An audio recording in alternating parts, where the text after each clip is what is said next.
Hey there, everybody, and welcome. My name is Rick here with Gateway Airguns and Airgun Web, and we have the Air Venturi Bullpup Gen 2 here. This has some really cool new features. We've already done a couple videos on it, and I'm looking forward to doing a lot more with it. But let's go ahead and talk about one thing that you may find interesting or something you have to overcome if you pick one up. Let's get started.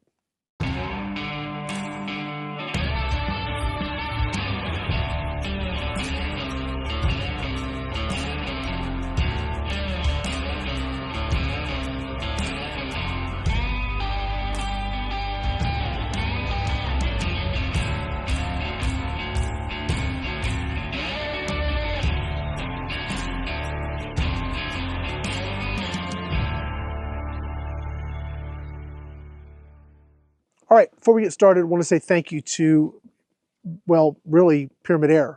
They are a sponsor of GTA, and they help us do what we do here, and I want to say a huge thank you to them. We have the Air Venturi Bullpup II here, and it's got some cool new features. So a couple of things they've done. One is they've made it like more ergonomically correct for bullpup use. The original model, very typical. You take the action, throw it in a bullpup stock, you're still cocking from back here. I get it. That was the first one. Get it out the door, bullpup, cool. But it's awkward when you have to cock the gun way back here. So they've moved the cocking lever forward. They've maintained like a really good trigger. You still have all the externally adjustable stuff. So you can adjust your hammer spring, your regulator, your trigger, all that kind of stuff. You don't have to take the gun out of stock to do any of it. We're going to be doing some videos that kind of walk through how to optimize the gun. So definitely stay tuned for that. But today, one of the things they also changed actually made things tougher for me personally. Now, you guys may not have a problem, but I tend to shy away from bullpups because ergonomically I struggle with them. The rail needs to be high enough to overcome the highs, because here's your barrel, right? So most guns, your cheek weld is below your barrel. Here, it's above your barrel. So if you drop your scope mount even further, your scope still has to be high enough or I get a crick in my neck, right? So I don't know if you have that problem. I certainly do. I need to have the scope high enough so that it's comfortable to shoot, or I just shy away from bullpups. This, one of the changes they made, because people wanted, I want my scope rail lower, they made the rail lower, which for me made it even more of a challenge to get the proper scope height, proper scope alignment. But I found a solution, and the solution came with some really cool rings. These are by WestHunter, and they're adjustable. So where you have, Hawke has high rings that, I forgot the millimeter now, but this gives you another 9 millimeters rise over the standard high rings. And these by default are higher than their high rings. So it's really cool. We're going to talk about how these work today. We're going to mount this scope, at least get it set up on the gun so that you guys can see basically how to do this. This is really cool.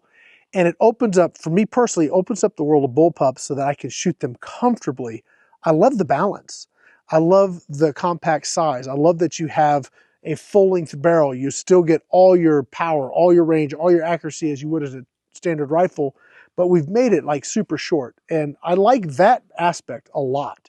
And I love the balance a lot. But I've always struggled with the ergonomics. There's very few that hit the ergonomic thumbs up for me. These rings change that, which maybe it'll do the same thing for you. So if it helps you get more out of your air gun, that's awesome. Let's take a look at this. Okay, so these rings are a two-piece set. They're Weaver, and they are both 1 inch and 30 mil. Couldn't think of the phrasing, sorry. So they have both. They actually have inserts inside that allow you to run them for 1 inch. We are going to need a 30 mil setup because we're running a Hawke Sidewinder. This is the Hawke Sidewinder. It's their newer model. It has a little window here. It tells you what your height adjustment is. Look at the magnification. This is a 6-24 by 56. I do not think this is the first focal plane. It is not. So this is what I would use for like target shooting. So if I was target shooting at a fixed range, this is the scope I would go for, 6-24. I'm not hunting with it. I'm not having to change my range distances. I just want to have the finest detail I can on the paper to help me see what I'm hitting. I like a second focal plane for that. First focal plane for hunting, for me, target, second focal plane. Okay, so we'll go ahead and get our mounts out. Now, the way the mounts work, there's a screw right here. And then I'll show it up there to that camera. See, screw. This screw allows you to actually remove the ring. So let's grab, it looks like it's a 3mm. We're trying a new camera setup. It's not, it's bigger. 4mm? Yes. Didn't it come with the right?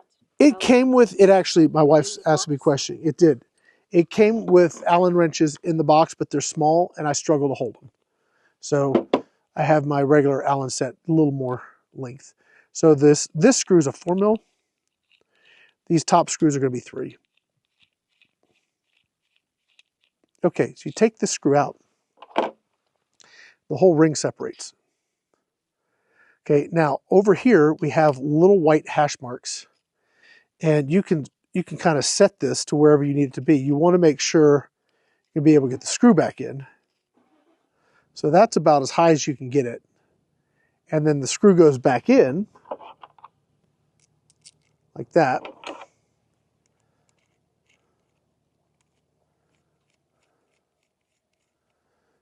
And when you tighten it down, we have to tighten a little bit more. It gives you that extra height, but it's very secure. So if you need to lower it, you need to raise it, you have the ability to get that much more use out of your mounts. Now, I was thinking, could we use them to adjust for like barrel droop and that stuff? You can't, unfortunately, because the rings don't have like articulating sleeves that would allow the scope to maintain the right angle. But WestHunter, if you're hearing this, and you could create some like maneuverable, spherical, articulating rings that allowed us to adjust the height front to back to give us some additional rise or overcome some inconsistencies in our guns, that would be awesome. So maybe a Gen 2 with some sort of spherical articulating scope sleeves might be nice. Anyway, I don't know how high we're going to need these, so I'm going to put it back to normal, just like that. Go ahead and put the screw in it.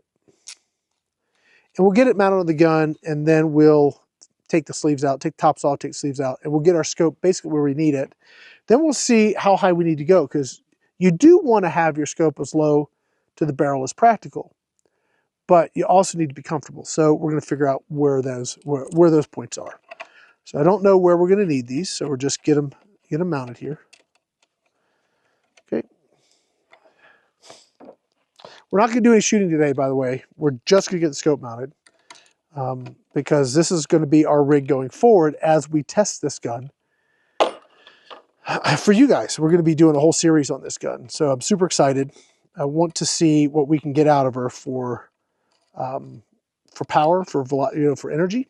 I think it's going to be awesome because there's a lot of headroom right out of the box. There's a lot of headroom here. We've done some shooting, but we haven't done any adjusting yet.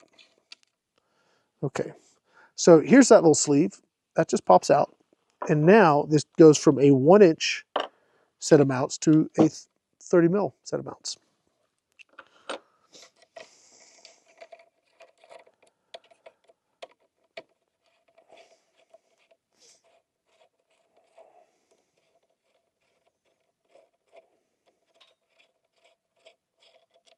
Okay. Okay. Okay, these are loose because they're not secured. Go ahead and put our scope on there. Okay, we are hitting the front here, so we're definitely going to have to come up just to give us some clearance. Oh, look at that. It barely fits. You might be able to get a piece of paper through there. We're definitely going to have to come up, so we'll be okay. I'm not quite sure where we're going to need to be. We'll go ahead and get the top rails on so our scope doesn't fall off.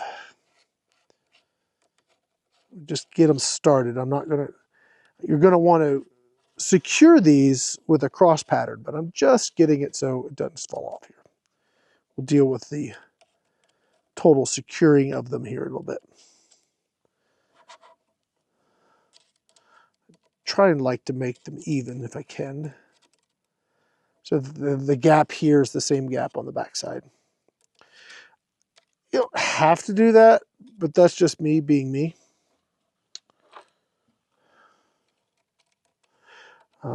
These do not have like scope tape in them, so good or bad, don't know. I didn't have any issues. I have used them on other guns. I haven't had any issues with them. So maybe they're machined clean enough that you don't need the scope tape. Okay, so we're rickety because we haven't secured our towers. So let's see how that fits. Now I'm going to sit down, and I don't know if I'm going to be in frame. So I'm going to ask Micah, who's got the other camera, zoom out a little bit just so that we can go to that camera if we need to. Okay. Okay. Got to go forward, and I've got to be way forward. So let's move this forward. The other thing's got to be much higher. So let's get this so we can go forward with it.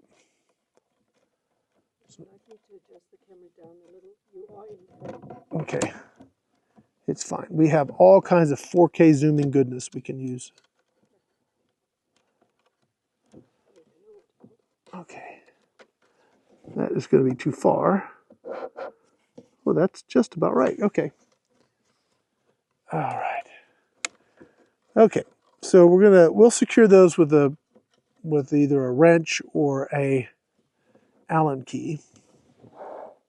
Okay, so the front to back is good.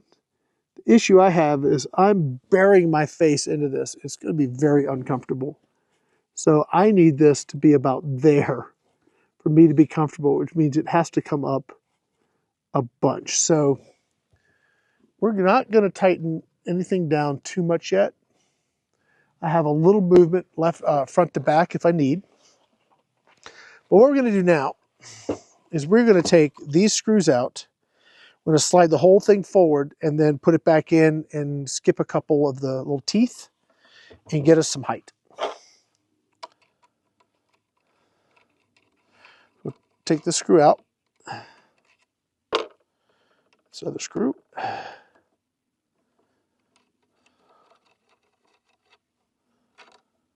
Okay. Come up a little bit. Okay. You want to make sure you're matching. So I'm like, well, I'm not. Okay, so we need to, this one's going to come down some.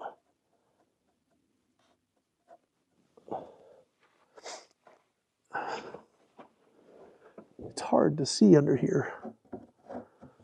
Okay, there are little white lines, and okay, that's good. That's actually lined up. Let's see where that's sitting. Oh, you know what? I could come up just a hair more. That's pretty good, but I'm going to come up just another hair. So if we're going to look, I'm going to show to Micah those little 4 lines there. So I need to be on that 3rd line. That's the one I need to be at. And then that gives me the right height. So we're going to set this up here.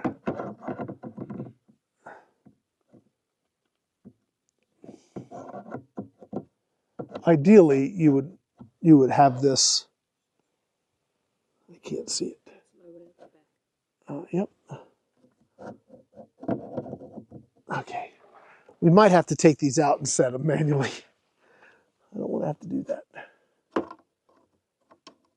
That's that one.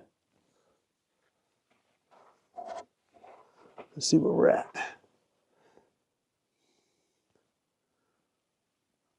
That's pretty good. Oh, a little high at the front. I can just push this forward. I can. Look at that. We can bring it back.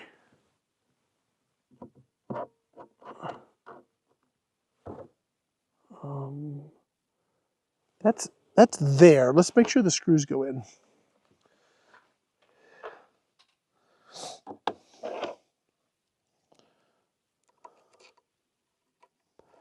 Yep. It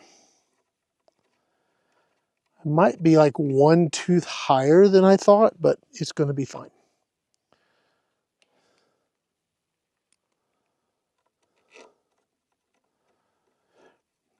Now, if you already know what you're going to do, you can preset it and just attach, get your height perfectly off the scope, and then go ahead and mount your scope after the fact. I'm trying to skip a step here. Yeah, that looks good, and it is super comfortable. That is really good. All right, so let's go ahead and lock it down.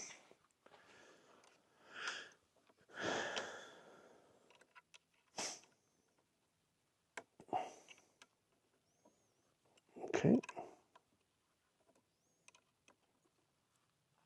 Okay, that is very secure. Okay, that's good. We still have some flexibility to get our level right. Bring it back a little bit. Check our level. What I like to do, and I know I've caught so much flack because everybody has the perfect way to do it. Hang a plumb line and all. Look, you can do that if you want. But what I'm doing is I'm looking at the reticle, and if it splits the receiver and the gun, if I feel the gun, I'm looking at the gun and it's straight, and that reticle splits dead center of the receiver, it's probably okay. If I was doing competitive shooting, I'd do it differently, but I'm going to be plinking steel targets and paper targets to 50 and 100 yards. It's okay. If you want to be super precise, then there's definitely ways to do it. This is very much good enough for 90% of the folks, maybe 95% of the folks out there. You just make sure your gun's straight. Make sure it looks straight. Everything is in line and plumb. And then if your reticle is just split in dead center of the receiver in the back, you're probably all right. That is way comfortable.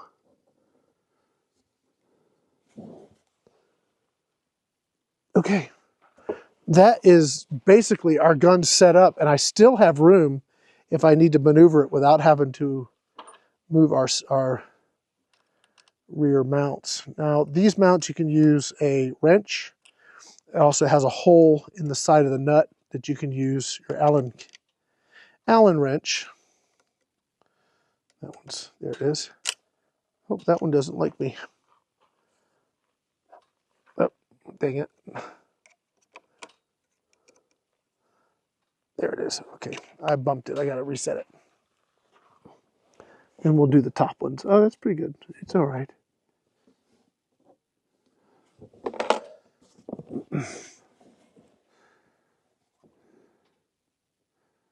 That was great. Maybe just a teeny. I'm splitting hairs. It's fine. Like a little to the left, a little to the right. All right, so when we're going to tighten these down, we get them like snug, and then we do like an X pattern to tighten them up.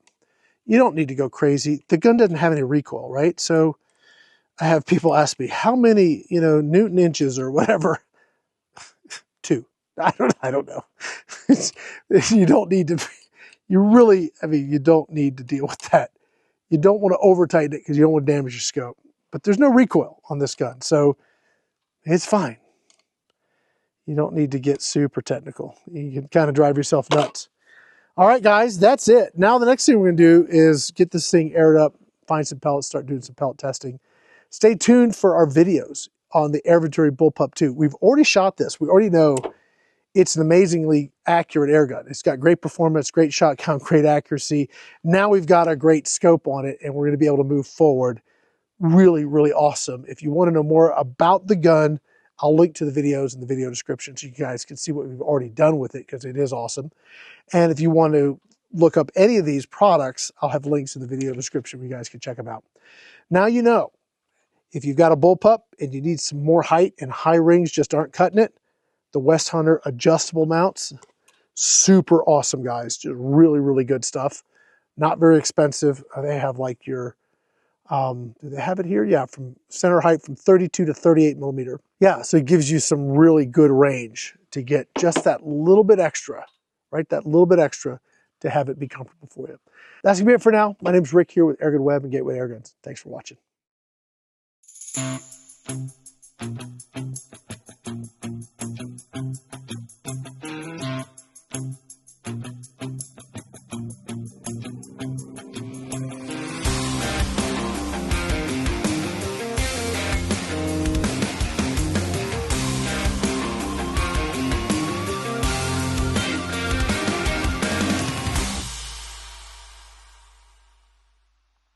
that's going to be it for now. My name's Rick with Airgun Webs.